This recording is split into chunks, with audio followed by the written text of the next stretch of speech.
Hey, what up everybody, this is Steve Reach coming to you tonight. This is me basically going to be reviewing a few WWE Network shows that I watched.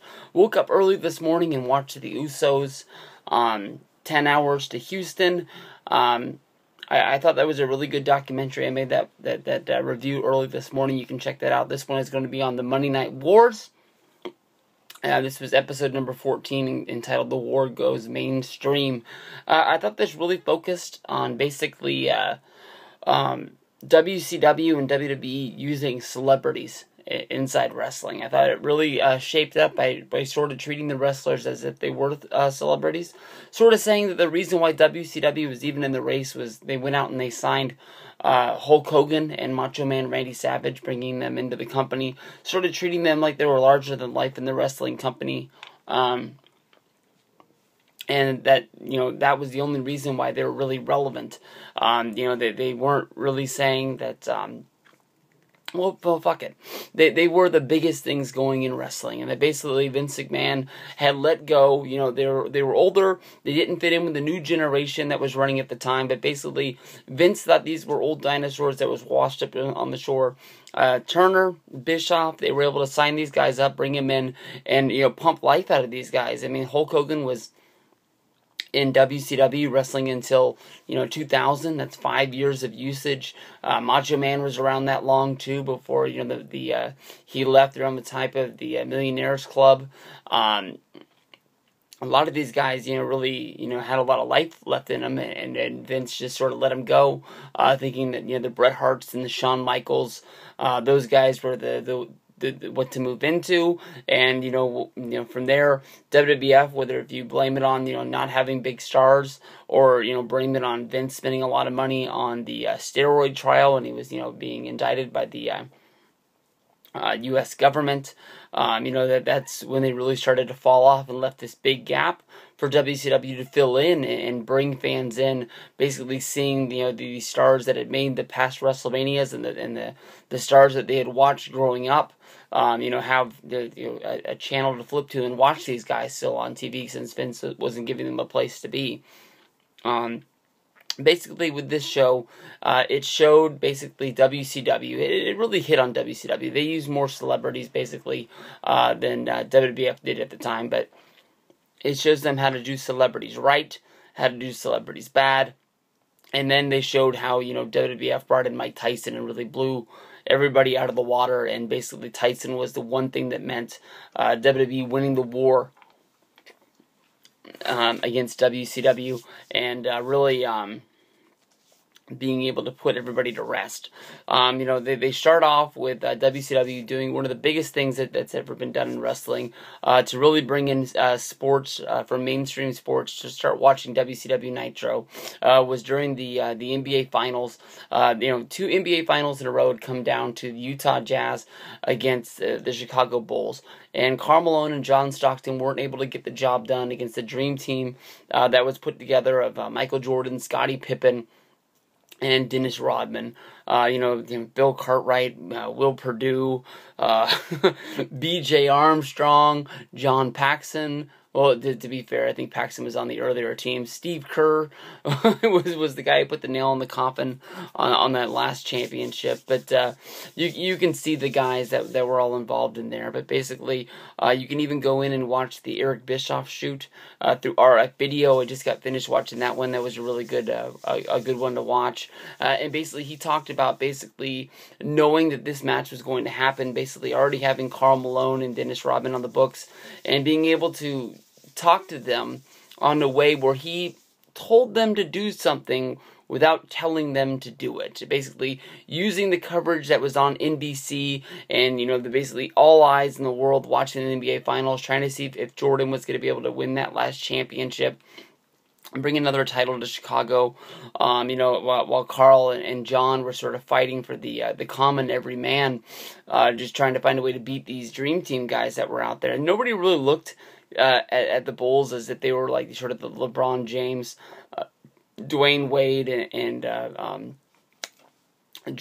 Chris Bosh, not the NWO of the NBA as they were now. I mean, that was a team that was sort of put together when Rodman got traded there from the Spurs.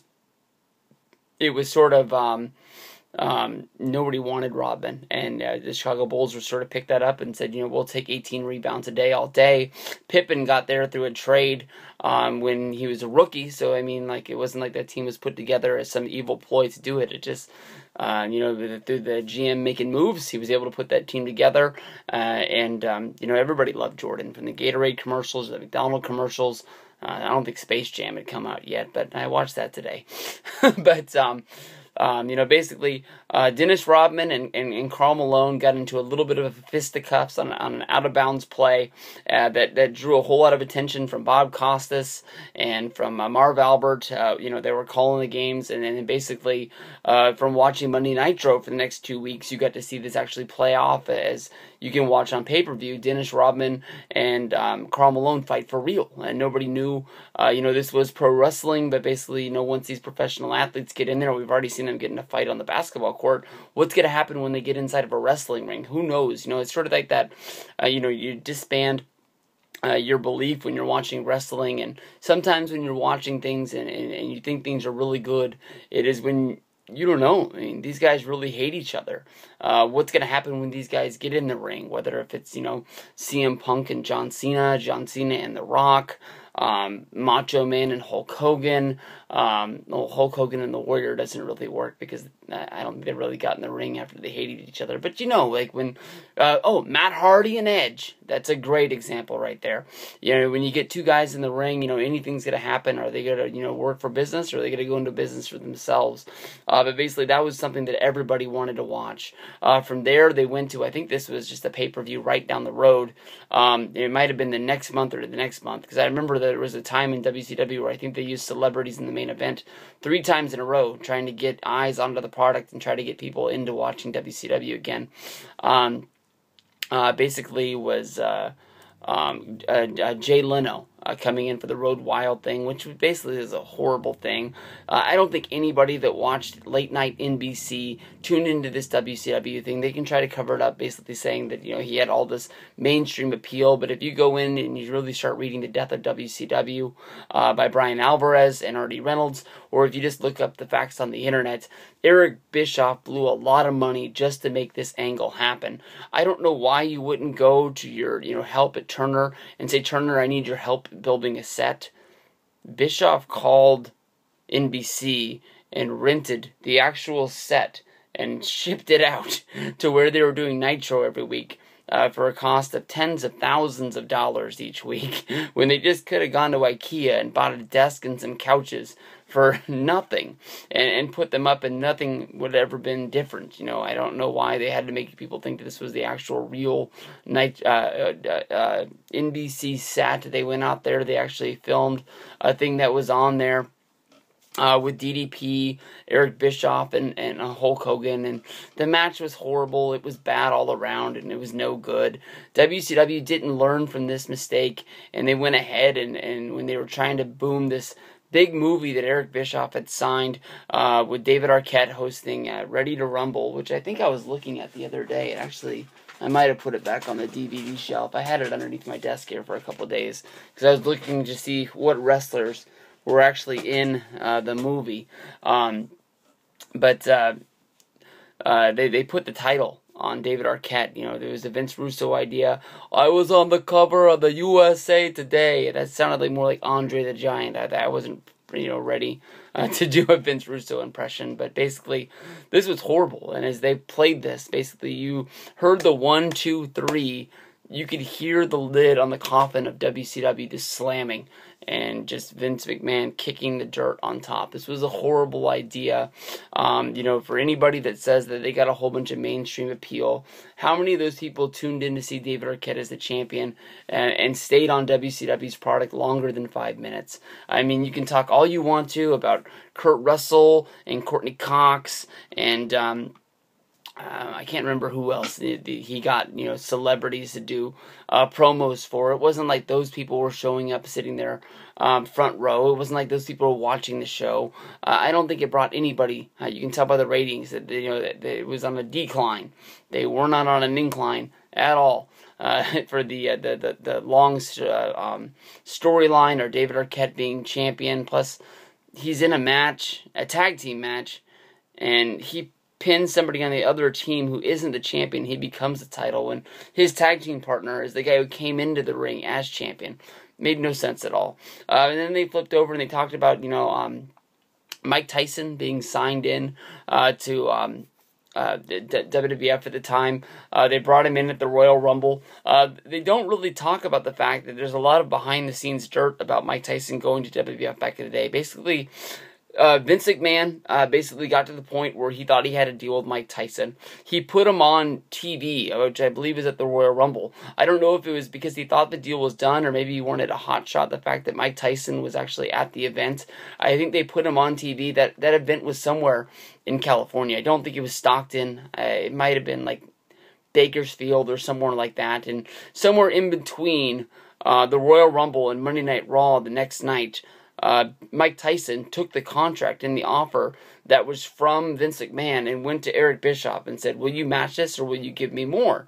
And basically Eric Bischoff looked over the deal and thought it was a good amount of money. They were throwing a lot of money around at the time, but they basically thought that the money that Vince was giving Tyson was not going to help with WWF. It was actually going to be more money tied up into Tyson that it would actually sink them in the long run. And that by signing Tyson, it was going to be the ship that sunk WWF. And Bischoff sort of said, you guys can go ahead and have Tyson. And in 2 weeks, maybe even in one, Mike Tyson was the hottest thing that was in professional wrestling. Because of him biting Evander Holyfield's ear, he was suspended and he couldn't be on pay-per-view in a boxing match. Vince McMahon thought that these people would come in that would buy Tyson's boxing matches and buy wrestling because they were addicted to watching Mike Tyson. They didn't know what this guy was going to do. Like we talked about in the beginning part of this video, there's this, you sort of push your belief aside, and you don't know. I mean, Tyson was in the ring with Holyfield. They bit his ear. Now, we see him, fighting with Stone Cold Steve Austin week in and week out on Monday Night Raw. Is he going to bite Tyson's ear just to do it and be some sort of a publicity stunt? Ends up that, basically he ended up being an outside enforcer. He wasn't really the referee, and he jumped in the ring and got the 3 count at the end of the night. I can't remember what wrestler talked about the match, but he added to the match without taking anything away from it. Basically, Shawn Michaels and Stone Cold Steve Austin. Some people, like Stone Cold Steve Austin, thinks that's one of the worst wrestling matches of all time.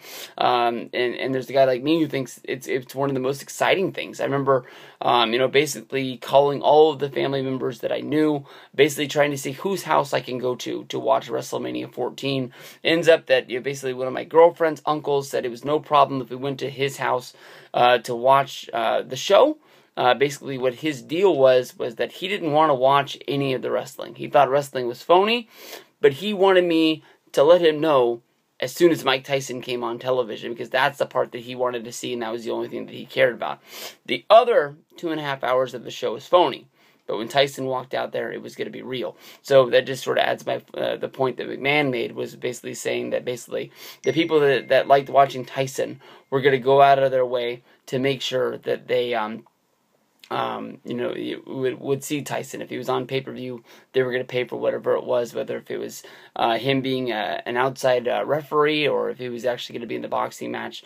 They liked Tyson, they were going to see Tyson. But this was a fun episode. I don't know where they go from here.